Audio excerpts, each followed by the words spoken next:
చిత్తూరు జిల్లా కుప్పం మున్సిపల్ పరిధిలోని MFC junior కళాశాలలో విద్యార్థులకు ఎమ్మెల్సీ కంచెల శ్రీకాంత్ పుస్తకాలను అందజేశారు. ఈ సందర్భంగా ఆయన మాట్లాడుతూ విద్యార్థుల సౌకర్యార్థం కళాశాలకు బస్సును ఏర్పాటు చేసేందుకు చర్యలు తీసుకుంటామని అన్నారు. త్వరలోనే కళాశాలలో మిడ్ డే మీల్స్ ను ప్రారంభిస్తున్నామని అన్నారు.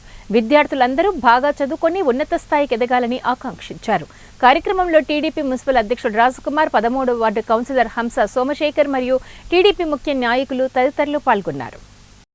త్వరలో శాంక్షన్ చేస్తుంది. ఎందుకంటే ఈ పాత చూడటం అనేది చాలా కష్టంగా ఉంది.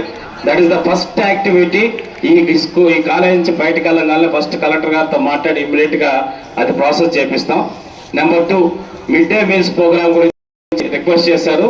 అది ఆల్రెడీ చంద్రబాబు నాయుడు గారి దృష్టికి కూడా తీసుకెళ్ళాం. త్వరలో మిడ్ డే మీల్స్ కూడా మీకు స్టార్ట్ చేయడం అనేది జరుగుతుంది. మన కాన్స్టిట్యూన్సీలో స్పెషల్ గా అంటే స్టేట్ మొత్తం పాలసీ ఎలా ఉన్నా దాంతో సంబంధం లేకుండా 100% ఇక్కడ కార్యక్రమాలు చేస్తాం.